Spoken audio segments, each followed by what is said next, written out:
Cultura Geral. Apoio Faculdade Milton Campos. Conceito máximo no MEC. A faculdade com maior número de aprovados na OAB. Instituto Santa Terezinha. Ensinando com qualidade. Mais de 40 anos de experiência em ensino fundamental.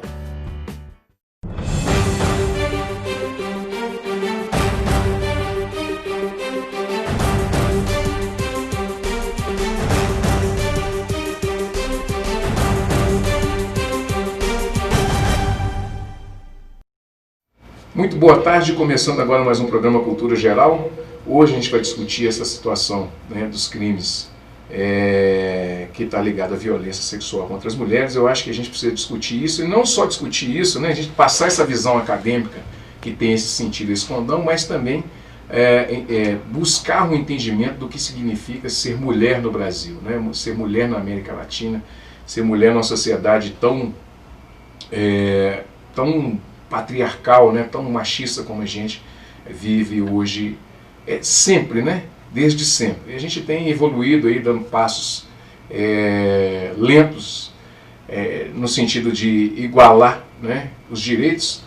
E Foucault já fala, toda vez que você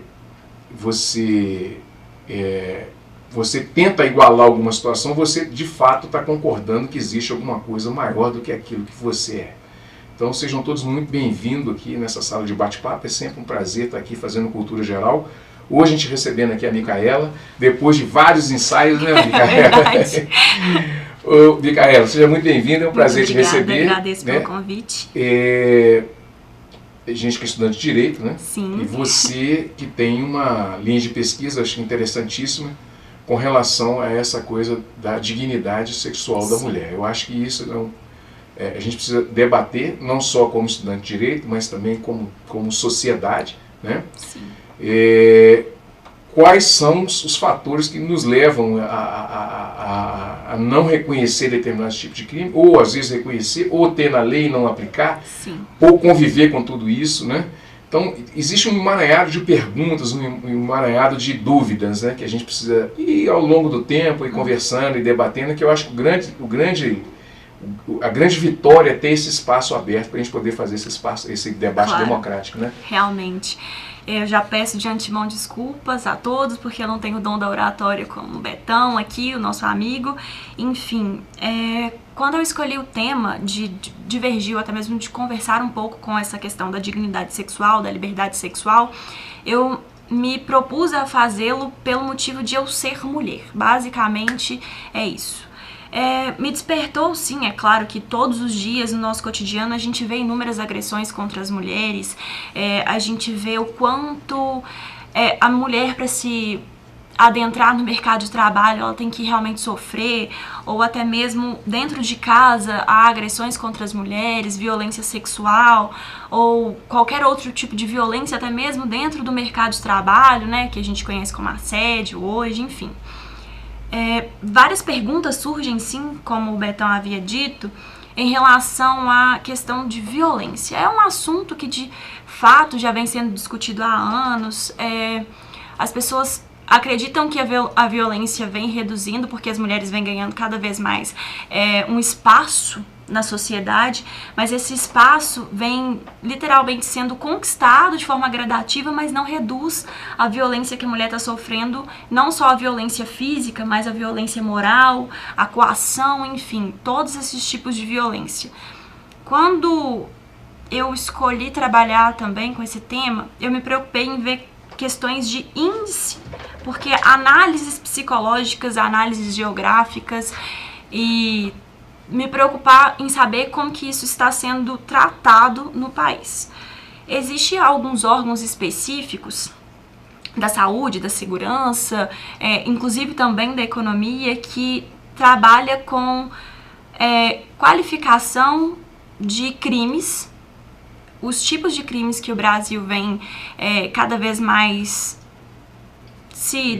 trazendo à tona pra gente, na verdade. Vem tipificando mesmo. Isso, exatamente. Vem tipificando e vem mostrando que a ocorrência está cada vez maior, para qual número de pessoas, para que tipo de pessoa, como que esses crimes ocorrem. Por exemplo, a gente tem uma demonstração até recente, 2018, do IPSEA, se eu não me engano, posso estar falando o órgão de forma errônea, mas ele fala que 30% dos crimes cometidos contra a dignidade sexual são cometidos por familiares.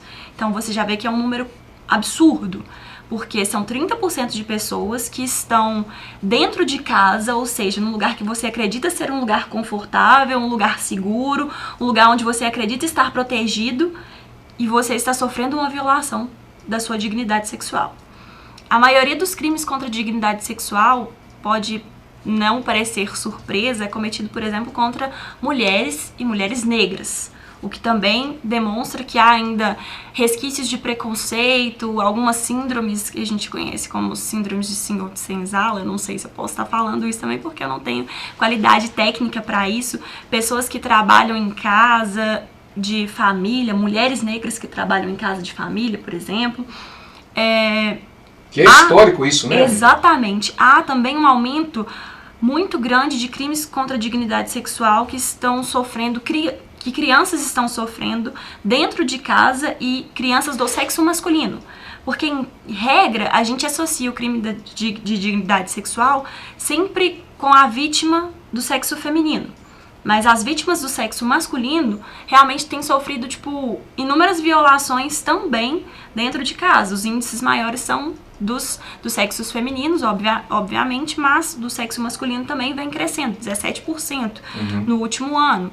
Isso são constatações de órgãos governamentais, eu não estou tirando isso da minha cabeça, não. Outra coisa também que a gente vem trazendo de informação nova é que, além desses crimes estarem ocorrendo em locais onde a gente acredita de fato ser um local mais seguro, as pessoas estão levando isso ao conhecimento do judiciário, das polícias, dos policiais, na verdade, mas que quase 90% dos crimes contra a dignidade sexual ainda não chegaram ao poder público para que seja tomada algum tipo de providência, algum tipo de segurança, medida de segurança, enfim. Então, é alarmante, porque a gente já tem índices altíssimos, mais de 50 mil pessoas sofrem anualmente algum tipo de violação contra a sua liberdade sexual, e a gente sabe hoje que 90% não é denunciado. Então, imagina a quantidade de atos que são diariamente praticados contra pessoas que realmente se encontram numa situação de vulnerabilidade e que não se manifesta, e que não realmente denuncia, não leva isso ao conhecimento do poder público para se proteger. Ô, Micaela, deixa eu te perguntar uma coisa. Tem incidência em classes sociais nesses índices? Assim, Sim. se é numa faixa mais economicamente vulnerável, não é tudo misturado? Como é que a gente pode entender isso? Em recente pesquisa, falaram basicamente que houve crescência, realmente cresceu o índice de violência, contudo não foi uniforme em toda a região, ou seja, não foi uniforme em todo o território nacional. Porque na região sudeste e centro-oeste, o índice permaneceu de certa forma quase que instável.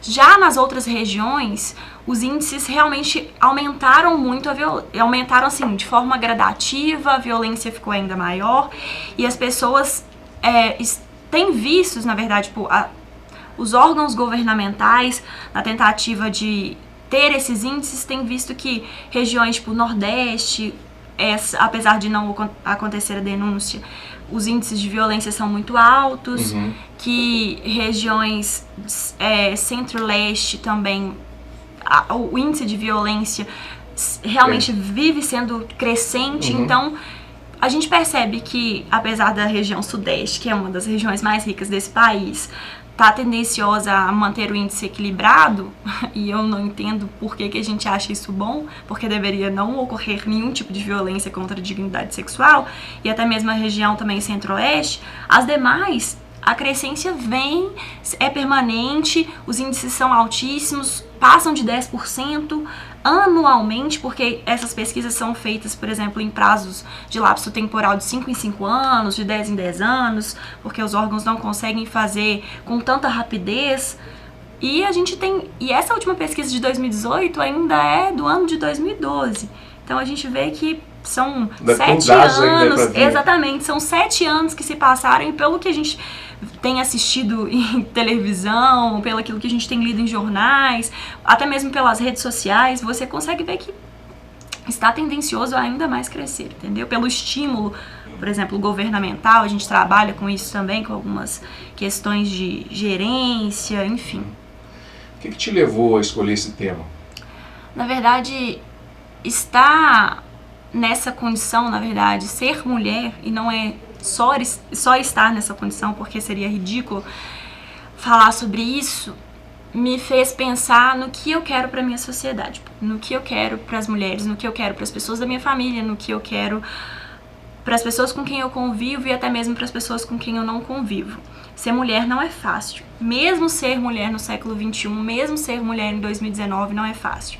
Para você chegar no mercado de trabalho já é muito competitivo, mas não é só uma competitividade ligada à sua capacidade, à meritocracia, também está ligada à sua condição, ao seu gênero. Mais do que isso também eu trabalho com a seguinte perspectiva: eu não quero que façam com os outros o que, né? Não quero que façam com as outras pessoas o que eu não gostaria que fizessem comigo.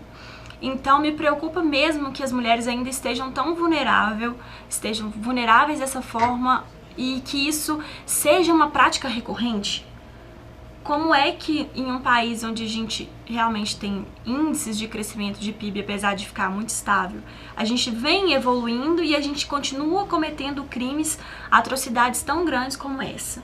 Então eu tento trabalhar com essa perspectiva de ver qual é a situação da mulher, qual a situação atual da mulher no mercado de trabalho, na vida privada, enfim, para tentar ver no que eu posso ajudar. E trabalhar com esse índice de violência, inclusive agora a gente está trabalhando sobre uma outra ótica, que não é a ótica da punibilidade, que é a do direito penal, de punir a prática, com a ótica de recuperar a mulher, ou recuperar aquela pessoa, mulher ou homem, ou pessoas de LGBT, enfim, recuperar as pessoas que sofreram crimes contra a dignidade sexual. Crimes que também vão muito mais da dignidade sexual ligada a atos libidinosos, mas também coações morais que são praticamente feitas todos os dias.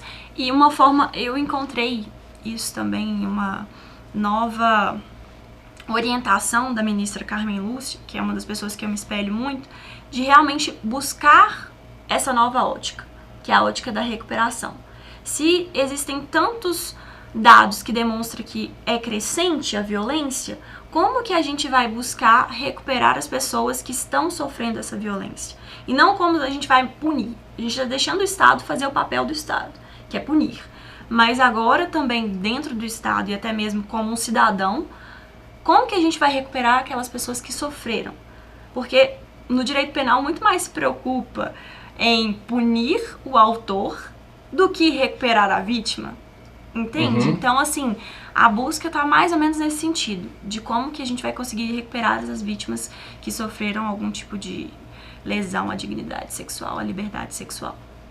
O que é ser mulher numa sociedade como a nossa? Como eu havia lhe dito, é um obstáculo diário, mas é algo incrível. Se eu pudesse escolher, se eu ainda acreditasse nessas questões de reencarnação ou vida próxima, eu escolheria voltar a ser mulher. É difícil, é sim difícil, é difícil adentrarmos no mercado de trabalho, mesmo que a gente tenha as mesmas competências, as mesmas qualidades que um homem. É difícil a gente, por exemplo, sair na rua, igual vocês têm muito mais facilidade, as pessoas acham que isso é insignificante, que isso não ocorre mais, mas os homens têm sim mais facilidade de se locomover, de interagir, de ter relações com outras pessoas, e a gente fica literalmente presa a alguns dogmas familiares, a alguns dogmas religiosos, realmente a não ter condição de nos locomover com tanta facilidade, pelos riscos, por exemplo, que a sociedade demonstra que vai realmente ocorrer conosco ao sair na rua de noite, ao pegar um Uber. Tem a ver com a dignidade sexual. Sim, muito, porque eu, por exemplo, tenho uma conduta minha, particular. Não pego o Uber depois de meia-noite. Por que eu não pego o Uber depois de meia-noite? Você facilmente me diria, Micaela, eu pego o Uber depois de meia-noite, por que você não faz isso? Porque já ocorreu inúmeras vezes de eu saber que pessoas foram violentadas por taxistas ou que houve um ato de assédio ali pelo Uber, né, na verdade, ou pelo taxista, enfim, para quem presta esse serviço de transporte. Já houve casos, inclusive, com pessoas conhecidas de práticas de atos extremamente libidinosos com a passageira atrás. Eu não sei se eu vou realmente para o destino que eu escolhi. Entende o quanto a gente está suscetível a situações sociais que a gente não tem controle? Se eu tivesse controle, obviamente eu faria mais coisas, eu me sentiria mais à vontade, por exemplo, para ir e vir facilmente. Eu não tenho essa liberdade, mas por condutas minhas, não acredito que outras mulheres têm mais facilidade, enfim.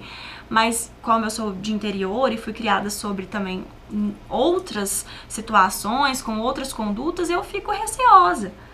Entende? Eu fico receosa, por exemplo, em competir no mercado de trabalho com homens. O medo está permeando todo esse pensamento? Eu acho que vai muito além do medo. É claro que o medo também é, obviamente, um dos pontos relevantes desse assunto, mas o que faz com que a gente se preocupe com esses crimes, essas condutas que violam a liberdade sexual, é como a gente vai fazer com que isso pare, com que essa prática seja cessada. Porque tem que parar. As pessoas não podem perder um direito à liberdade, por exemplo, essa de ir e vir, que era mais simples que veio à minha cabeça, ou até mesmo de escolher o que quer fazer, porque o mercado de trabalho dominantemente é constituído por homem, ou não saber se vai se mostrar para a família do jeito que é, ou vai entrar na sociedade e entrar de peito aberto, sendo livre, sendo claro, sendo ele mesmo, por exemplo, quando as pessoas sofrem muita violência sexual, violência física, pessoas LGBTs, o índice vem aumentando muito. E mais ainda, além da violência, há o índice de homicídios que está maior ainda. Então, assim, as pessoas não mais podem ser elas mesmas. As pessoas não mais podem demonstrar a sua personalidade, as suas escolhas políticas, religiosas, sexuais, enfim, não interessa que tipo de escolha. As pessoas estão ficando, apesar de não parecer, mais restritas em práticas de atos normais do cotidiano por causa da violência. Então a gente tem que tentar evitar e buscar alguma solução, por isso que a gente trabalhou também com a tese da psicanálise, para saber se as pessoas que cometem crimes contra a dignidade sexual, elas estão cometendo esses crimes por causa de fatores externos, ou seja, a sociedade está contribuindo, se diminui a questão econômica no país, ou se aumenta o índice de violência. Se o maior índice de violência é violência contra a vida, ou se é violências contra a dignidade sexual, ou se é violência, por exemplo, contra a honra, que está muito mais ligado a outras questões. Voltando um pouco, porque eu me perdi no assunto aqui, buscar reconstruir e reestruturar a sociedade, digamos assim, para que ninguém mais precise passar por essas situações de ter que se ver diante da escolha de estar livre ou de ter que realmente se proteger por questões de segurança ou por receio, enfim. Muito bem, chegamos ao final do programa, tá vendo aí? Ela tava com medo e passou rapidinho. Morri, gente. Gente, falar em público é muito difícil, acredita em mim, é muito Chegamos difícil. ao final aí do programa Cultura Geral, foi um prazer receber aqui a Micaela para a gente poder tratar desse assunto. Amanhã estaremos de volta com mais Cultura Geral, a gente vai falar do ativismo judicial aí do STF, cerceando aí direitos de imprensa e por aí vai. Amanhã o Dr. Camilo estará aqui. Um grande abraço e até amanhã, se Deus quiser, com mais Cultura Geral.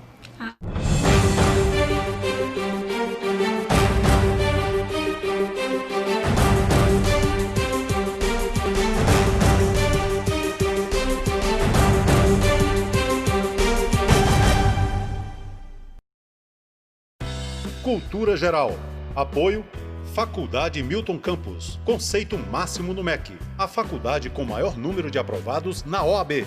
Instituto Santa Terezinha. Ensinando com qualidade. Mais de 40 anos de experiência em ensino fundamental.